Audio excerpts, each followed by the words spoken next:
Right now, over 700 million people wake up every day with less than $2 to survive. That's not a typo. That's reality. And I wanted to see what it actually feels like, even just for a week. So I gave myself just $1 a day, total, for food, transportation, hygiene, everything. No shortcuts, no excuses, just survival. This is what happened. Hey, Money Mastery fam. It's Emma here, and today, we're taking personal finance to the extreme. I challenged myself to live on just $1 a day for an entire week. No backup plan, no cheating, just raw survival. It pushed my body, my mindset, and my money habits to the limit. And the lessons I learned, they completely changed how I see spending, saving, and scarcity. What if you had to survive on just $1 a day? No safety net, no cheating, just raw survival. I did it for 7 brutal days. Not only did I learn how far a dollar really goes, but I also uncovered some shocking truths about poverty, privilege, and what it really means to budget. This is what happened when I lived on $1 a day for a week. I'm used to budgeting. I teach financial freedom, but this challenge, this was extreme. $1 a day means less than $7 for the whole week, and that includes food, transportation, hygiene, everything. No freebies, no handouts, just discipline, grit, and strategy. This isn't just an experiment. Over 600 million people in the world live like this every single day. So I wanted to experience even a fraction of that struggle and see what it teaches us about money, mindset, and survival. Day 1 started with a feeling I didn't expect: anxiety. I stood in the store with just $1 to spend, knowing it had to stretch across the entire day. Every single cent mattered. I had to make painful choices. A single banana, that's 25 cents gone. A pack of instant noodles, that's nearly half my daily budget. I walked the aisles in circles for nearly an hour, not because I couldn't decide what I wanted, but because I was afraid to make the wrong decision. I finally left with a small bag of rice, 1 egg, and a single banana. That's it. That's all I could afford. I've never felt this exposed. Usually, I shop for what I feel like eating. Today, I was shopping to survive. There's a huge difference. As I ate my plain rice, no seasoning, no sides, just boiled grains, I felt a wave of emotions. Hunger, obviously, but also guilt. Guilt that this is just a challenge for me, while millions of people live this way every day with no end in sight. It was only day 1, and already I felt the mental weight. The decisions weren't just tiring, they were exhausting. Every moment was a calculation. Every dollar felt like a lifeline. I woke up on day 2 feeling weak, and honestly, defeated. I hadn't had caffeine in over 24 hours. No coffee, no tea, nothing to kickstart my brain. My head was pounding, my stomach was empty, and for the first time, I was afraid of how the rest of the week would go.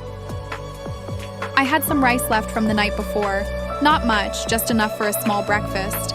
But I hesitated. If I ate too much now, what would I have for dinner? If I ate too little, would I even be able to function?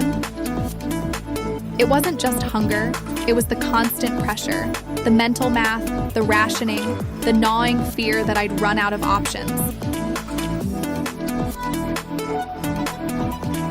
By mid-morning, I could barely concentrate. I snapped at someone over a text. I felt my patience shrinking, my energy crashing. It hit me. Hunger doesn't just affect your body, it changes your mind. When you're this hungry, you don't think about the future. You don't think about goals or dreams. You think about surviving the next hour. You're not lazy, you're in survival mode. And that's a mode too many people are stuck in every single day. I always thought I understood poverty. I've studied it, read about it, talked about it. But until you feel that deep, aching hunger, the kind that dulls your thoughts and drains your hope, you can't really know. Day 3 was when the numbness set in, not just physical, emotional too. The hunger wasn't new anymore, the fatigue wasn't surprising, but something else started to creep in: hopelessness. I stood in front of the cupboard like I forgot it was already empty, like maybe I'd get lucky and find a forgotten snack. But of course, there was nothing. This was my breakfast: hot water with a pinch of salt, that's it. Just to trick my body into thinking it had something to process. I made the mistake of scrolling through Instagram, seeing people post brunches, Starbucks runs, takeout, and for the first time in this challenge, I felt jealous, deeply, painfully jealous. It was a weird, shameful kind of jealousy, not because I wanted luxury, but because I missed normalcy. The ability to not think about food, the freedom to eat when you're hungry, not when the budget says you can. I felt lazy for not being productive, but how can you be productive when you're exhausted, foggy, and constantly thinking about your next meal? For people living this every day, ambition starts to fade. You don't hustle when you're hungry, you survive. Dinner was smaller than usual. I was too tired to cook, too tired to care. But as I sat there, eating slowly, I remembered why I started this challenge: to understand, even just a little. And on day 3, I didn't just understand poverty, I felt it, in my body, in my thoughts, and in the silence of an empty plate. By day 4, I got strategic. I split my meals, half a cup of rice in the morning, lentils at night. I soaked everything to stretch it. I boiled banana peels for tea. Yes, banana peel tea. It's a thing. And it wasn't even bad. But I also realized something. This extreme budgeting forced me to appreciate every single bite. No waste, no mindless snacking, just pure awareness. Day 5 nearly broke me. I was lightheaded. I couldn't focus. I snapped at a friend over something dumb. Hunger does that. It rewires your brain. I'm starting to understand why poverty creates a cycle. When you're surviving, you can't plan, you don't dream, you just make it to the next meal. But then I had a breakthrough. I found an old gift card with $2 on it. Tempting, right? But I didn't use it. I wanted to stay true to the rules. That little win, it gave me power. Discipline is a muscle, and this week, mine got jacked. By day 6, something unexpected happened. I started feeling grateful. Grateful for plain rice, grateful for clean water, grateful just to wake up and still have something. But with that gratitude came a deep guilt, because I knew this was just 7 days for me. For millions, this is life, with no camera, no safety net, no end date. I used to think budgeting was about numbers, but now I see it's also about dignity.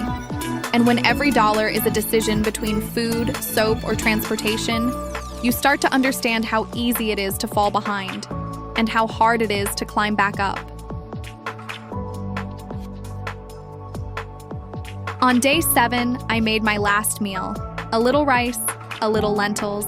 I chewed slowly. I felt grateful, not just for the food, but for the lesson.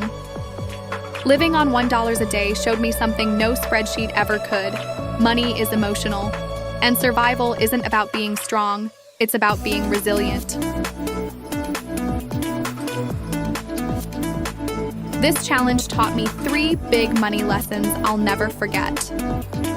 1. Budgeting is a privilege. When you have options, budgeting is strategic. When you don't, it's desperate. That shift changes everything. 2. Simplicity saves money. Every dollar I spent had purpose. No subscriptions, no extras, just needs. That mindset, it's powerful. 3. Discipline beats motivation.